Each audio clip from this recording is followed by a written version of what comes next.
Esta reunião está sendo gravada. Bom dia, Clifton, de novo. Deixa eu tirar aqui. Aí. Deixa eu botar o pessoal aqui para dentro.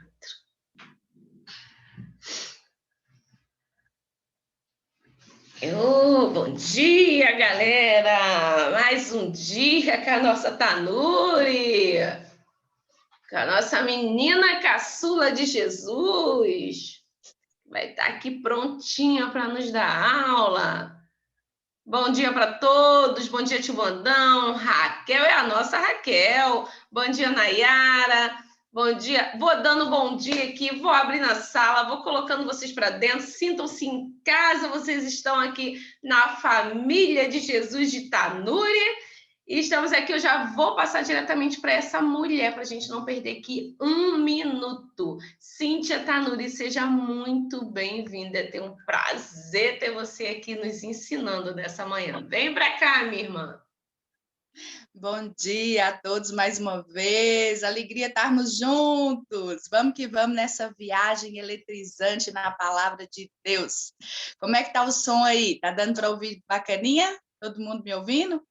Que bom! Com fé em Deus, a internet hoje não vai dar problema, hein? Da última vez, né? Paralisou, caiu, mas nós conseguimos chegar até o final. E hoje nós vamos, então, dar continuidade, mas nós vamos fazer aqui um pit stop. Nós vamos dar uma paradinha aqui, né? Naquele assunto que ficou pendente na última quarta-feira. Então, na última quarta-feira, né, eu estava falando sobre uma pergunta que foi me mandada lá no privado, a respeito aqui do que nós estamos estudando em Gênesis, esse livro de todas as origens, esse livro, né, que fundamenta tanta coisa na palavra de Deus, que nos ensina a compreender a grandeza desse Deus criador, de tudo que ele fez, de tudo que ele trouxe à existência, a nossa própria criação, né? Saber da nossa origem que está nele, conforme fomos criados à imagem e semelhança dele. E hoje nós vamos dar continuidade aí, mas entendendo um pouco mais sobre o que nós estávamos falando na última quarta-feira. Antes disso, eu queria que a gente separasse uns minutinhos aqui para estarmos orando, entregando esse momento de estudo a ele, pedindo a direção dele. Então, vem comigo nesse momento também de falarmos com o dono de todas as coisas, o autor dessa palavra e da vida. Amém?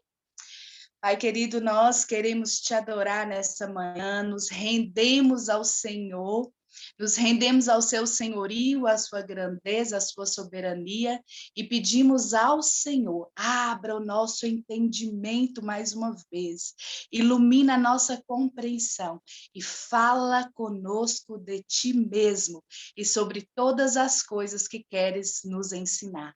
Muito obrigada por cada vida que o Senhor trouxe aqui, aqueles que virão a ouvir essa palavra, esse estudo, que o Senhor mesmo fale com cada um, ensine a cada um segundo o teu poder, graça e favor. Em nome de Jesus. Amém. Amém. Então, vamos lá, vamos dar continuidade. Bom, a pergunta foi a respeito, né, de dois versos que está aqui em Gênesis 2, no capítulo 2, ali o verso 2 e o verso 3, que eu vou ler hoje, que diz assim: E havendo Deus terminado no dia 7º a sua obra que fizera, então descansou nesse dia de toda a sua obra que tinha feito. Verso 3, e abençoou Deus o dia 7º e o santificou, porque descansou de toda a obra que como Criador fizera. Então, 2 versículos aí. Como eu disse, Gênesis é muita coisa, é muita história para a gente aprender, para a gente entender. Cada versículo é uma profundidade muito grande.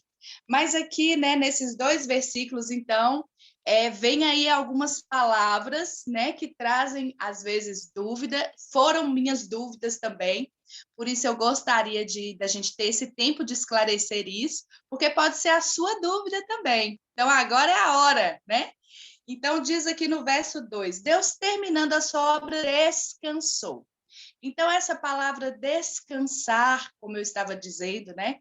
Muitas vezes a gente tem aquele sentido na nossa língua portuguesa de alguém que estava muito cansado, desgastado e que precisava renovar as suas forças físicas. Ele descansou porque estava cansado, fadigado, né?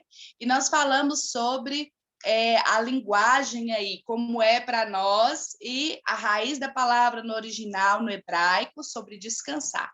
Então, a palavra sabat, né, que é essa palavra aqui escrita, da onde vem a origem da palavra que nós temos aqui no português, sábado.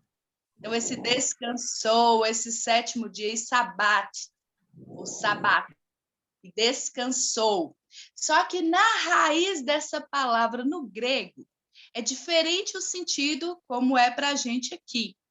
Então, seria concluiu, acabou, terminou, né? Cessou.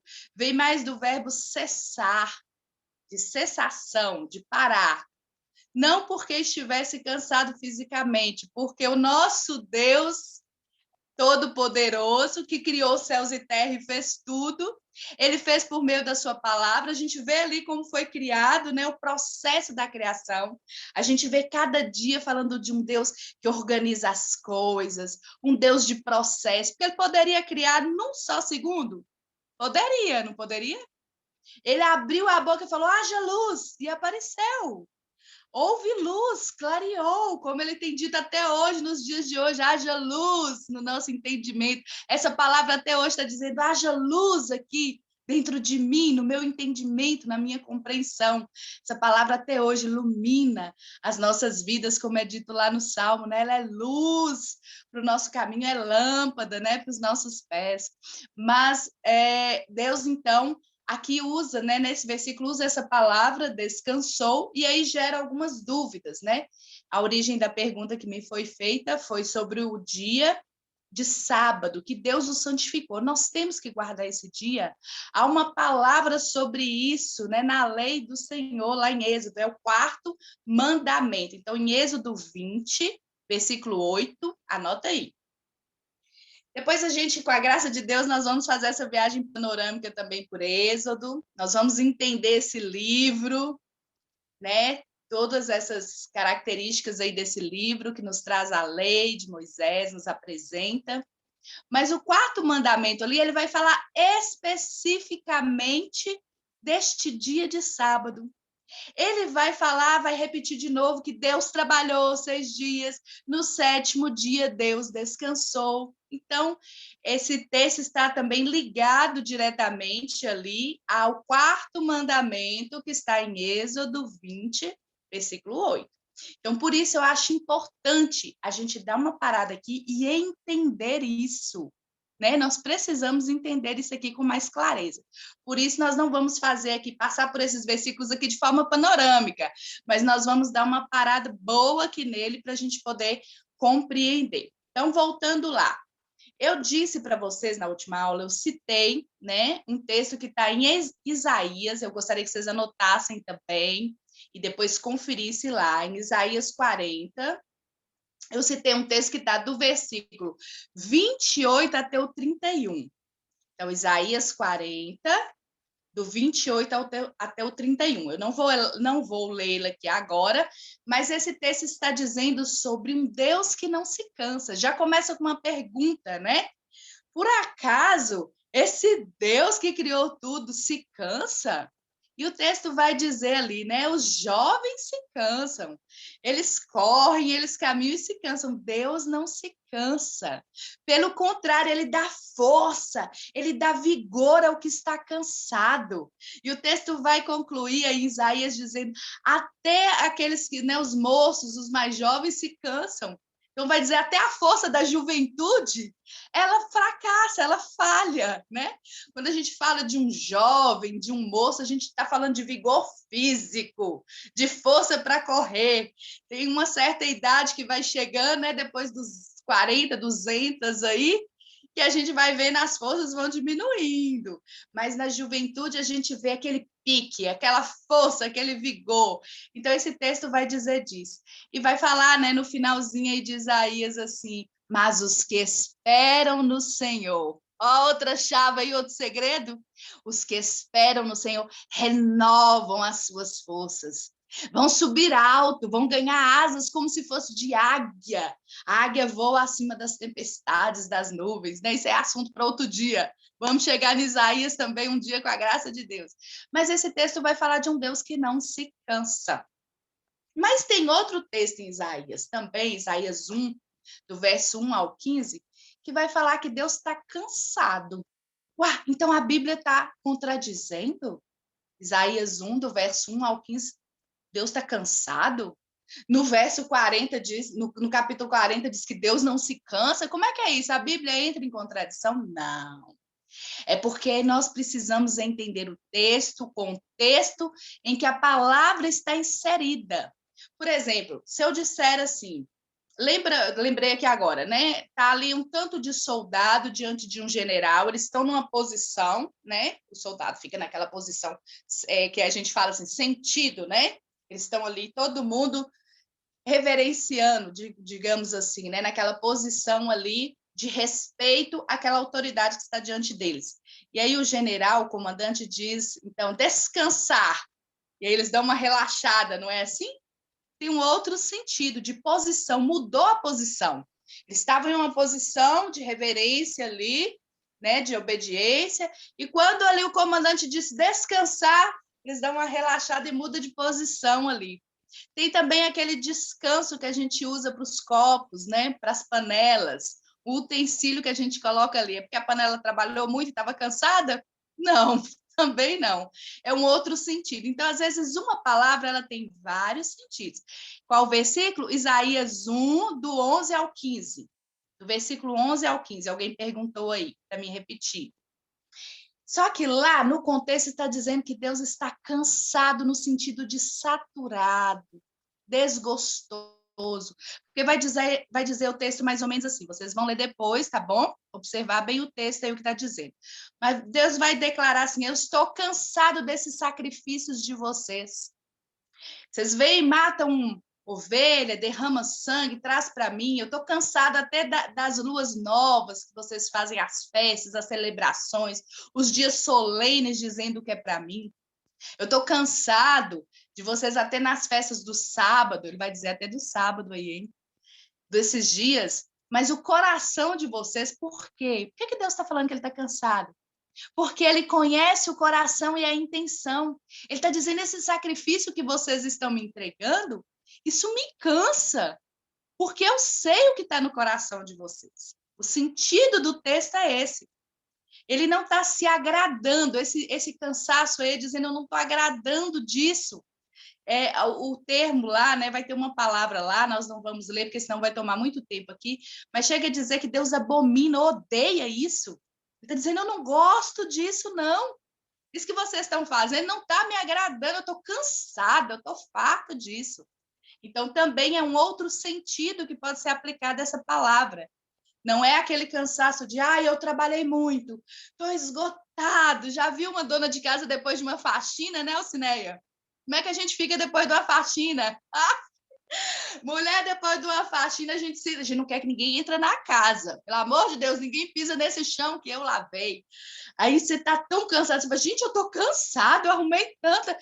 Estou esgotada, o cansaço físico de um labor, de um trabalho. Então, muitos críticos da palavra, né? Muitos que estão ali, estudam a palavra, estudam muito, hein? Às vezes, muito mais que os cristãos, para criticar essa palavra, diz assim, que Deus é esse Deus de vocês que se cansa.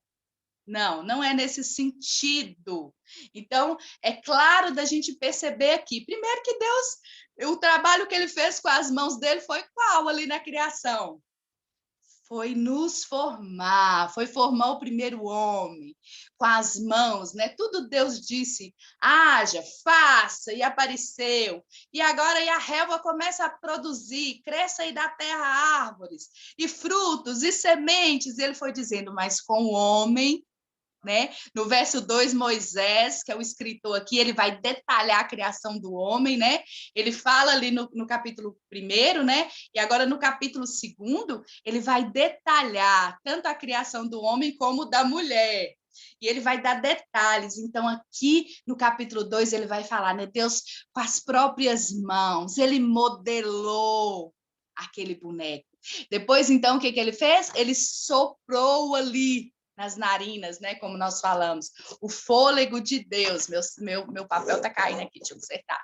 O fôlego de Deus, esse fôlego que sopra, que entra em nós, né? Que nos enche dessa vida, passou a ser um ser vivente. Então, é desconsiderado esse sentido de cansaço, no sentido de estar esgotado ali, fadigado por causa de um trabalho. Tá claro isso aí? Dá para a gente entender bacaninha isso, não dá? Agora vamos para o verso 3 aqui. E abençoou Deus o 7º dia e o santificou.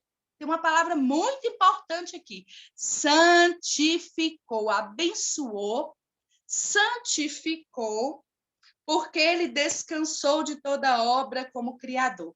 Nós falamos aqui desse descansar, do desfrutar. Tudo pronto, a casa arrumada, lindo, maravilhoso, a criação perfeita. E ele faz o homem, né? Esse homem segundo a imagem e semelhança dele, para se relacionar com ele. Um ser criado diferenciado, um ser que pode se relacionar. Nós conseguimos pensar, articular pensamento, entender, discernir, falar. Alguém que falava com Deus, a gente vai ver nesse texto, gente, é maravilhoso demais. Na viração do dia, Deus vinha conversar com o homem pessoalmente, andava ali naquele jardim, naquele lugar lindo. Ele vinha conversar, se relacionar, né? Ele traz tudo e diz assim, aí Adão, ó, você vai cuidar do jardim, você vai arar essa terra, né? Vai cultivar, aliás, essa terra, vai dar nome aos animais. Deus nomeia várias coisas quando ele está criando, lembra disso? Ele dá nome, né? Ele vai falando, e o sol é para governar, né? E a lua e as estrelas, e os animais, ele fala, você vai pôr nome, Adão, escolhe aí o nome que você colocar, é o nome que vai ficar, e ele diz, você vai governar sobre tudo isso.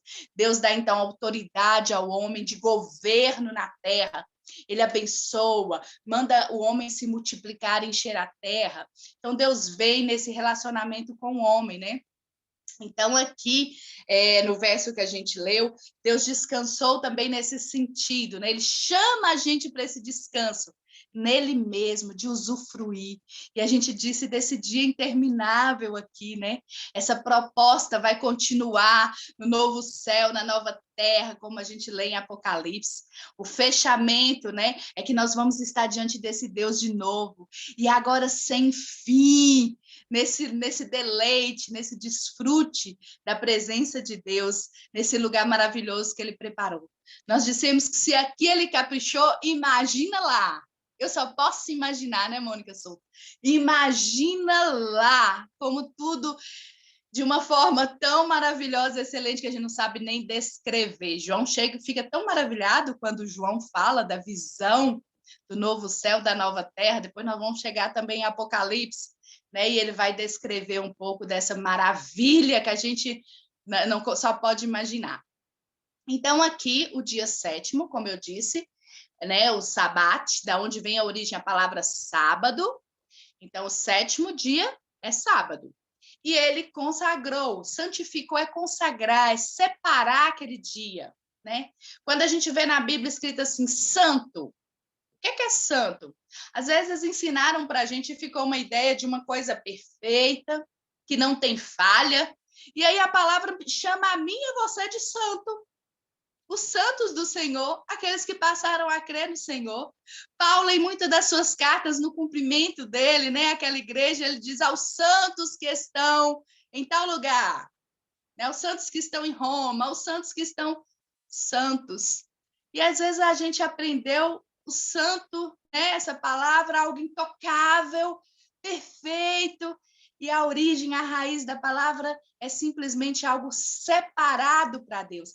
Eu sou separada para Deus. Você é separado para Deus. pertence a Ele, é dele, consagrado a Ele. Então, a origem da palavra, ela nos traz o entendimento mais claro das coisas, do porquê está dito ali. Então, o sábado aqui aparece como esse dia. Então, às vezes as pessoas dizem assim, ai, peraí, mas quem não guarda o sábado, né, trabalha no sábado, está pecando, está quebrando um mandamento, está quebrando uma lei, está escrito lá em Êxodo, e está mesmo, está escrito em Êxodo 28, vocês vão lerem lá, né? É o quarto mandamento. E aí, por que então? Vamos entender essa dinâmica. Então, eu queria que vocês abrissem aí, quem estiver com a Bíblia, abre comigo. Quem não tiver, vai anotar aí Marcos 2, capítulo 2, do verso 23 até o verso 28. Nós vamos ler aqui, tá bom? Para a gente entender. Marcos, Evangelho de Marcos, lá no Novo Testamento. Os 4 primeiros livros. Lembra que a gente fez a divisão do Novo Testamento? Vai ser o Evangelho. Mateus, Marcos, Lucas, João. Marcos, capítulo 2, do verso 23 ao 28, vai dizer assim: Ora, aconteceu, estava Jesus atravessando aquele dia, e era um dia de sábado. Ele atravessava searas e os discípulos, ao passarem, colhiam espigas. Advertiu então os fariseus: Vê, olha, por que fazem o que não é permitido no sábado? Verso 25. Mas ele lhes respondeu, Jesus respondendo: Nunca lestes o que fez Davi quando viu em necessidade e teve fome, ele e os seus companheiros? Verso 26. Como ele entrou na casa de Deus no tempo do sumo sacerdote Abiatar e comeu os pães da proposição, os quais não era permitido, não era lícito comer, senão somente aos sacerdotes. Ele também deu aos que estavam com ele. E acrescentou: o sábado foi estabelecido por causa do homem, e não o homem por causa do sábado. De sorte que o Filho do Homem é Senhor também até do sábado. Esse texto é um texto muito esclarecedor diante desta pergunta. Temos que guardar o sábado? É pecado trabalhar no sábado? Como é que é isso? Deus santificou, Deus abençoou. E agora? Como eu lido com isso nos dias de hoje? Passaram-se tantos séculos aí. Como é que eu lido? Essa palavra permanece a mesma? Ela é imutável? A Bíblia é imutável? A palavra de Deus é imutável? Mudou? O que aconteceu aí? Vamos entender? Esse texto ele é muito esclarecedor. Esse texto também a gente vai encontrar ele em Mateus. Eu queria que vocês anotassem, porque é bom a gente ler os 3 textos, tá bom? Nós não vamos ler hoje, mas vocês vão ler em casa também. Mateus 12, do versículo 1 ao versículo 8, vai estar contando essa mesma história, com acréscimo de algumas coisas ali. Há uma diferençazinha no relato de Marcos e de Mateus. Depois vai estar, vocês vão encontrar também Lucas 6, do versículo 1 até o versículo 5. Lucas ainda resume mais a história, do 1 ao 5. Por que tem algumas diferenças? Nós vamos estudar sobre isso também, sinóticos. Depois nós vamos estudar sobre isso. Tem algumas diferenças porque cada um vai relatar, cada um está escrevendo ali o evangelho para um povo específico. Mateus está escrevendo diretamente para judeus, então ele tem uma linguagem própria dos judeus, ele vai destacar coisas que só importam aos judeus. Marcos está escrevendo para os romanos, os cristãos convertidos ali em Roma, que é o texto que eu li. Marcos também tem uma linguagem apropriada para quem ele está escrevendo, né? Ele quer revelar algo, ele entende a cultura para o qual ele está escrevendo. Por exemplo, se eu pegar uma carta aqui e eu for escrever para a Mônica, eu tenho uma linguagem que eu vou conversar com a Mônica. Acho que eu já vou começar a carta, e aí, minha irmã linda? Às vezes eu chamo ela assim, minha irmã linda. Se eu for escrever uma carta para o presidente da República, eu vou começar a carta já diferente, excelentíssimo, Eu não tenho intimidade para dizer, e aí, presidente lindo do meu coração. Isso aí eu vou falar com a Mônica, né? Então, há uma linguagem apropriada. Então, Marcos está escrevendo para um povo. Há um porquê, ele relata dessa forma. Mateus também, Lucas também. A gente vai entender isso quando nós chegarmos na viagem eletrizante lá nos evangelhos. Mas, então, esse texto ele é muito revelador. Jesus está lembrando a eles da própria palavra. Os fariseus, eles sempre estavam ali observando Jesus de olho para dizer assim, haha, tropeçou, pisou na lei, errou, cometeu um erro. Aí, ó, você não é quem você está falando, você não é Deus, você não é o Filho de Deus. Os fariseus estavam sempre de cima, querendo pegar Jesus numa falha, num tropeço ali. E eles vão acusar Jesus muito de quebrar essa lei do sábado. Eles vão dizer, esse homem aí, olha, ele é um herege, ele está blasfemando, ele está quebrando. Tem textos, né? Eu vou citar aqui para que vocês também leiam, que eles querem até matar Jesus porque ele curou alguém no dia de sábado. Estão dizendo isso não pode, está errado, porque Deus falou sobre o dia de sábado, está escrito na lei lá, como vocês vão ler depois em Êxodo 28, né? O quarto mandamento, sim. E eles vão dizer, como é que Jesus fala que ele é filho de Deus, ele é o próprio Deus e ele está quebrando essa lei? Está errado, tem alguma coisa errada aí. Então, eles começam a perseguir Jesus muito por causa disso. Deus falou sobre o sábado, está escrito na lei de Moisés, mas os fariseus, eles escreveram um livrinho, um livretinho, vamos dizer assim, para especificar o que eles entendiam, que eles entendiam que era guardar o sábado. Mais ou menos 39 regrinhas aí. Isso não pode, isso não pode, isso não pode, isso não pode. O entendimento deles do que era guardar. Tem uma regra lá até de quantos passos você poderia caminhar no dia de sábado. Dá para acreditar nisso? Só podia caminhar 1 milha. Se desse alguns passos a mais, fosse 1,5 milha, você quebrou. Quebrou o mandamento, está em pecado, você, ó, tá fora. Então, havia várias regrinhas, assim, aproximadamente umas 39 aí nesse escrito, né? Do que era se guardar o sábado. Então, não podia fazer nenhum trabalho, era para descansar e tinha que descansar.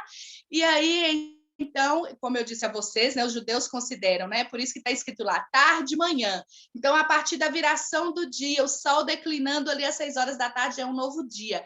Então, quando chegava ali sexta-feira, né, até hoje há ainda esse costume entre alguns, a partir das 6 horas ali, ó, cessou tudo, não pode trabalhar, não pode estudar, não pode isso, não pode nada, não pode varrer a casa, não pode nada. A comida já tem que ficar pronta para você, porque não pode. É uma regra, assim, bem rígida, que era, né, feita ali. E havia ali, entre essas regras, que não podia colher milho, não podia plantar, não podia colher, não podia fazer nada. E o que está acontecendo aqui no relato da história que nós lemos em Marcos? Jesus está passando, atravessando, né? Ele estava ali, ele ia de aldeia em aldeia pregando. Então, ele estava atravessando uma região ali que tinha um campo, uma plantação. Certamente deveria ser trigo, né? Os estudiosos vão datar mais ou menos a época e o período, era a época da colheita, estava maduro ali o grão. Então, eles colhem, eles estavam com fome, né? O relato, se não me engano, é de Lucas, vai dizer eles estavam com fome. Aqui em Marcos não diz, mas no outro lá vai dizer, eles estavam com fome, gente. Eles viram o campo ali, tinha lá as espigas, então eles começaram a colher, mas era sábado, eles debulharam, e os fariseus estavam ali. Olha que os fariseus iam atrás de Jesus, não era para aprender, não era para adorar, eles estavam lá de olho para poder criticar. E tem muitos críticos assim até os dias de hoje. Fica de cima. Ah, mas você não é cristão? Peraí, mas você falou isso aí? Mas você fez isso aí? Opa! Para pegar no pulo, no erro ali, né? E eles ficavam assim atrás de Jesus. Então, na hora que eles viram ali os discípulos colhendo, estão colhendo, e é sábado, e a lei diz, e está lá, né, no livretinho, tem a regra lá, é a terceira, não pode colher, não pode isso, é pecado, quebrou. E aí Jesus, então, vai dar essa resposta. que traz toda essa luz que clareia, e ele vai dizer, peraí, vocês conhecem tanto a palavra, hein? Mas vocês não leram o que aconteceu lá, quando Davi, então ele vai citar um texto, quando Davi, então, está com seus soldados, e ele está com necessidade, está com fome, e ele entra no templo, e tinha ali os pães da propiciação. Opa, a palavra enganchou aqui. Eram os pães que simbolizavam a presença de Deus. Então, havia ali um ritual cerimonial que era feito pelos sacerdotes, né? Nosso tempo aqui é curto, eu vou falar rapidinho. Mas havia ali, eles tinham que fazer esse pão. Cada dia eles faziam os pães, eram 12 pães, que representavam as 12 tribos de Israel. Era um símbolo. Faziam aqueles pães diariamente. Todo dia tinha pão fresco ali naquela mesa.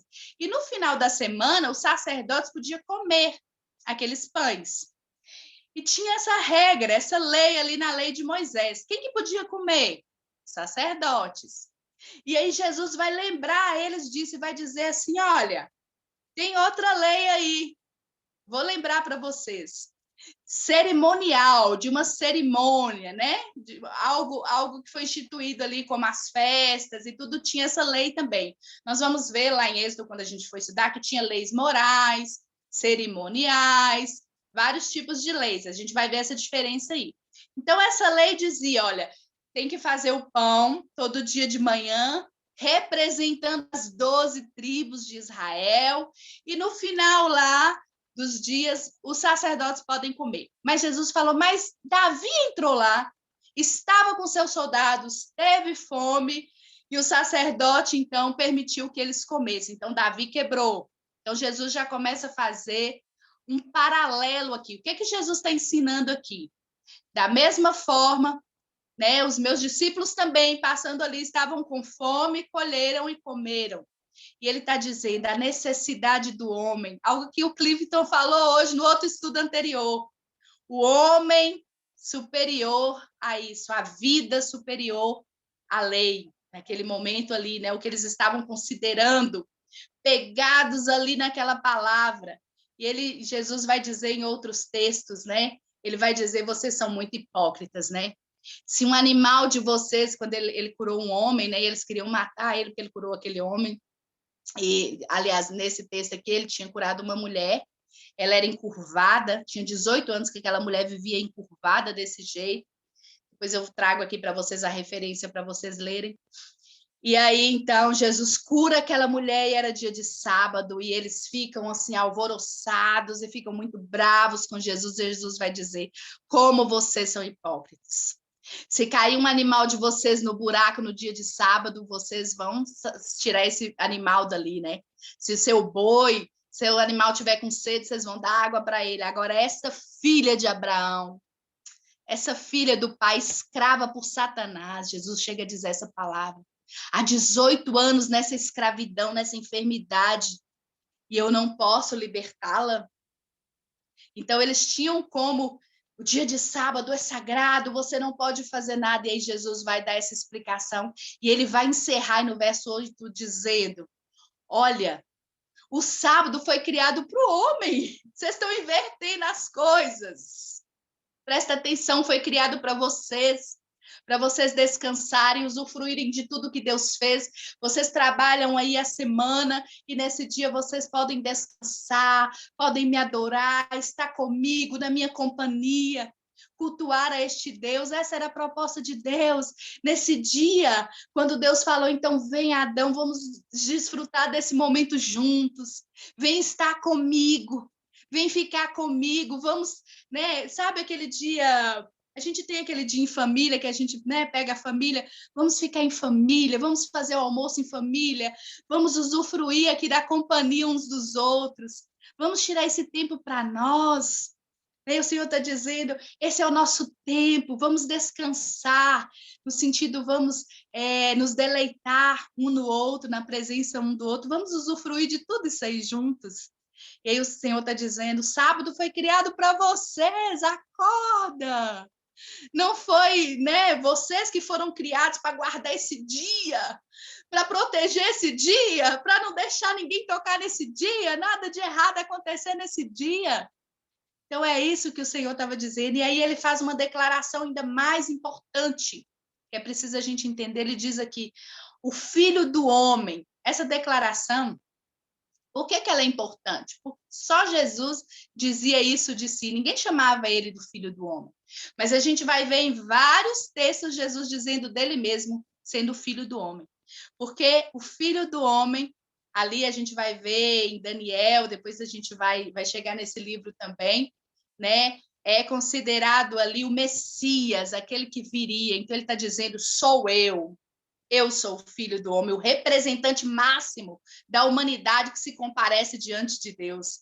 O próprio Deus, né, que tomou a forma de homem, se vestiu de homem, andou como homem, 100% homem, 100% Deus. Nós vamos entender isso também quando nós estivermos estudando ali os evangelhos. E ele está dizendo, eu sou o representante máximo da humanidade, o Filho do Homem. Eu compareço diante de Deus, representando toda a raça humana. E eu estou dizendo, eu também sou o Senhor do sábado. Eu sou maior que o sábado. E ele está dizendo sobre toda lei se cumpre em mim, tudo se cumpre em mim. Sabe o que é essa declaração? É tão importante para mim e para você hoje? Jesus está dizendo para mim e para você, eu sou o seu descanso. Eu sou o teu sábado. Eu sou o teu deleite, eu sou o teu descanso. Eu sou maior do que tudo isso. Tudo se cumpre em mim. Tudo que foi dito na lei dos profetas, todas as profecias, eis aqui o cumprimento de tudo. Sou eu. Sou eu. Eu sou Senhor de tudo até do sábado. Vocês imaginam ele dizendo isso para aqueles homens fariseus, legalistas? Por isso que eles queriam matar Jesus? Foi por isso mesmo que eles queriam matar Jesus. Mas então por que, Cíntia, que hoje é o domingo? Até na nossa cultura. Não é assim? Todo mundo trabalha e no domingo é o dia do descanso, tirando, claro, aqueles profissionais que precisam estar ali servindo. Um médico, para salvar uma vida, no domingo, ele está lá trabalhando, ele é escalado, não é? Um policial, um bombeiro, tem algumas profissões que exigem isso. E aí, Deus condenou, eles quebraram o mandamento, estão em pecado, Deus não santificou. E por que alterou isso aí do sábado para o domingo? Até hoje, muitos cristãos, eles entendem que é o sábado, né? Alguns entendem assim, algumas pessoas entendem assim, guardam. Isso gera muita confusão até o dia de hoje. Tem polêmica, estava lá no dia de Jesus? Tem polêmica aqui hoje também disso. Mas por que domingo? Então, nós vamos entender agora por que domingo. Nós temos aqui, né, as pessoas do grupo aqui que está estudando também o livro de Atos, você que está nos vendo aí, que vai ver esse vídeo, o livro de Atos é maravilhoso, estude ele, é uma bênção. Em Atos 20, no versículo 6, eu quero que vocês anotem aí também. A gente vai ver uma mudança disso. Por quê? Primeiro, nós vamos entender que é porque no terceiro dia, ali, né? Isso não está escrito em Atos, não. Estou fazendo uma releitura aqui da história, contando aqui, lembrando. Jesus ressuscitou num dia de domingo. Não é assim que a história nos conta? Falta 2 minutos. O tempo voa demais aqui. Jesus ressuscitou num dia de domingo. O dia de domingo ficou sendo conhecido como Dia do Senhor. Houve esse momento que parou a história, que dividiu a história da humanidade. Um homem morto há 3 dias ressuscita. Ele é a própria ressurreição e a vida, como ele vai declarar de si mesmo. E a partir desse dia, então, os cristãos do primeiro século passam a entender esse dia como um evento que muda tudo, muda toda a história. E o dia do Senhor se torna o dia de domingo. Em Atos 20, né, 6 que eu vou dizer aqui, né, tem um relato lá de Paulo, ele estava com alguns irmãos, tinha passado a semana inteira ali, e naquele dia, que era domingo, eles então partem o pão, eles fazem a ceia, né? Por que, então, eles não fazem no sábado? Né? Era a lei judaica, ele estava com homens dessa cultura, judeus, por que eles vão fazer no domingo, partir o pão, ter comunhão? É aquela passagem quando Paulo prega até a meia-noite, prega tanto que uma pessoa chega a cochilar e cai ali. Então, no domingo, porque eles passam a celebrar, a fazer domingo este dia de comunhão com o Senhor. Esse dia que se descansa do trabalho, se desliga das coisas seculares e você vai, então, ter esse momento de comunhão. Você vai partir o pão, você vai cultuar a Deus, você vai estar em comunhão ali com a sua família, você vai ter esse momento de deleite. Então, o domingo